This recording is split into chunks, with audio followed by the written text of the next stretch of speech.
Hiya, my name's Joel Gibbard, and I'm trying to create a low-cost robotic prosthetic hand. Now, when I started this project, I had no agenda. I just made robots because, well, robots are cool. And growing up, I was your typical child. I would do anything to get out of doing the chores around the house. So when my mother asked me to clean the kitchen floor one day, I decided to take a stand. And so I built a robot. And this is Clean 3PO. Okay, so this isn't the actual robot that I made, it's just an artist's impression. The one I made was much better than this. It had wheels, it was made of Lego, and it would drive around the kitchen floor, dispensing cleaning fluid in front of it, and then mopping it up behind with a sponge. And I absolutely loved this because I had successfully turned chore time into playtime, and I'd inadvertently stumbled upon my greatest passion, which is robotics. And nowadays, the robots that interest me the most are those that are inspired by nature. Most people see a realistic robot and they find it slightly creepy, and it's usually not the aesthetic of the robot that unsettles them, but it's the way that it moves. It's got a seemingly natural and fluid movement. Take, for example, this robotic spider with all of its legs moving at the same time. If you look at this, you can tell it's a robot. You can see it's got joints and components.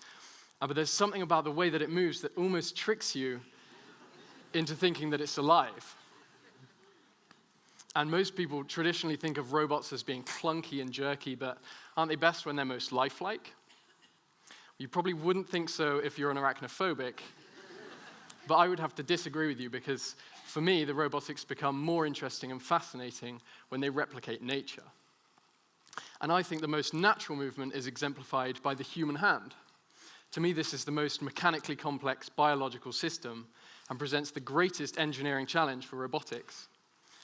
Your hand has 29 bones, 34 muscles, and 123 ligaments. So altogether, that's 186 components, all working together in such a small package that can do so much. Is it possible to recreate this robotically? Now, I think it is, and I think we can do it without trying to replicate all of these intricacies. So I challenged myself to do this, and the first time I made a robotic hand was working from my bedroom at my parents' house when I was 17 years old, and I was just using junk that I found around the house. So this is sheet aluminium that I've cut up with a hacksaw to form the joints of the fingers and then just folded them up. And the tendons are just a ball of string cut up, and it's being actuated by cheap hobby servo motors to make the fingers move. And what fascinated me about this was that I thought with even such rudimentary materials, I still managed to get quite a lifelike movement. And okay, so only a couple of the fingers are working in this video, but that's because by the time I could reach for the camera, most of it had already stopped working. But this seemed to creep people out, so I deemed that to be a success anyway. And so the next chance I had to work on the project after this was when I was studying robotics at university. And it was here I learned that as an amputee, if you wanted to get a robotic prosthetic hand, your options were fairly limited because you'd have to go to a private healthcare provider, and it would cost you maybe £12,000 or $15,000 to $16,000 just for the device, and then you have the fitting costs on top of that. So I took a bit of time to look at the market, and I discovered that while these devices were extremely advanced and practical and even life-changing, they definitely weren't cheap. And the blue one you see there is the one I'm working on. And the others are the other things available on the market. And this was the first time that I realized what had started as a hobby could actually have a real-world application and could change somebody's life. It seemed that the practicality of the current robotic prostheses didn't seem to weigh up against their substantial cost. But the alternative was to use a pulley and hook system, which is Victorian technology. So I decided to take this project forward with a new focus and a renewed determination. I wanted to get the latest technology to amputees at a price that they could afford. And by this point, I had a bit more experience, better resources, and financial backing from the university, so I was able to take the project a lot further. And this was the next hand that I made. And it's still using sheet aluminium, but this time it was precision cut by a computer-controlled machine. I redesigned the fingers to give them a more natural movement, And the rubber coating you see there is just a kitchen rubber glove cut up and stuck onto the fingers. This actually gave it a really nice grip that enabled it to pick up fine objects like pens and coins. And this hand also had electronics built in, which enabled it to connect to the user's muscles via electrodes. So I was controlling it just like the market-leading hands. And so I uploaded that video to YouTube, and I received tons of responses from keen amputees and makers, people that wanted these hands themselves. And it was clear that there was a need for these devices that wasn't being met, and people were willing to go to great lengths to get them, even making them themselves, all because they couldn't afford to buy one from a leading manufacturer. So I decided to make my engineering open source and share my ideas with these people so others could take my designs, maybe build on them and take them in their own directions. And I left the project alone for a little bit after university and went off to work for an engineering company. But I found I couldn't shake this idea of helping to bring prostheses, advanced prostheses, to amputees at a lower cost. It felt unfair to me that the devices were available, the technology had been developed, and it was out there. It was just too expensive for people to afford. And I wanted to help these people, and the only way that I could do that by getting the price lower was to use 3D printing. And so this technology had emerged over the last few years and has grown in popularity, and when I saw this happening, I instantly knew that it would have a huge benefit to the prosthetics industry. And that's my 3D printer working at home there. With 3D printing, you can get started very cheaply, buy a 3D printer, put it on your desktop, and you can create detailed plastic parts within minutes. If you want to make changes to your designs, you can do that and apply them and just hit print and then have a new part made. And so I decided to quit my job, buy a 3D printer, move back into my parents' house, and start working on the next version of the hand. I think there's huge scope for the prosthetics industry with regards to 3D printing because low volume manufacture is possible cost effectively. And maybe in the future with 3D printing, you could have a customized prosthesis printed out within minutes.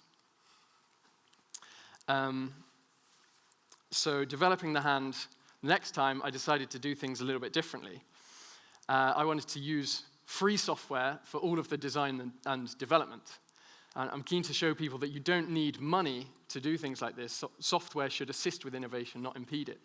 So it's designed using free software all the way. And this is very close to the latest one in the video, and the one I have here is the very latest one that I've developed.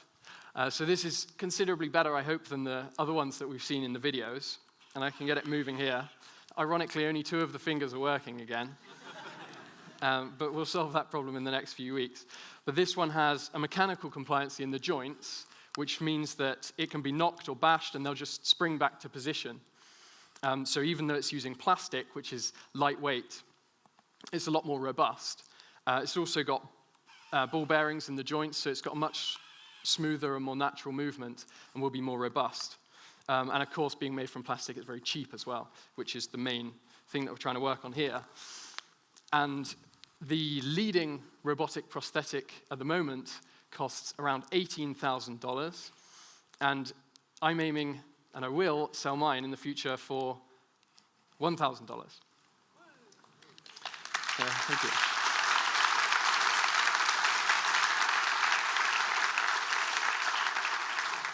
However, I don't think that's all of the good that can be done with this project. I think there's even further we can go, because when it comes to amputations, children have it worst off. While they're remarkably good at dealing with their new situation, they're often let down by the prosthetics industry, because as a child grows, their prosthesis needs to grow with them. So often the price of having to buy a new prosthesis every year or every 2 years can be crippling for families. But I think with 3D printing, we can solve this problem, because you can just reprint the parts that need to be replaced, keep the bulk of the device the same, and then save most of the cost. And the other problem children can have when they're wearing perhaps a hook prosthesis is that it can be very conspicuous and off-putting for them, that sometimes they can be bullied in the playground. But with the flexibility of the design process with 3D printing, we can get around this, and I think we can design the hands, customize them a little bit, maybe like the child's favorite superhero, like this Iron Man concept. And that way, when the child's wearing this in the playground, perhaps they'll be the envy of the other kids. And with the extra capability it gives them, it may even make them feel like a superhero when they're wearing it. So I really think this is the future of prosthetics.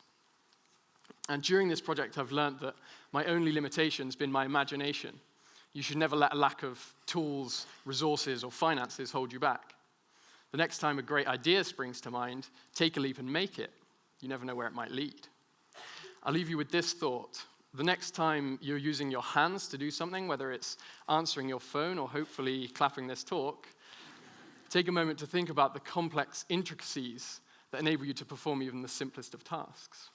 Technology has the power to give amputees this freedom, and it doesn't have to cost the earth. Thank you.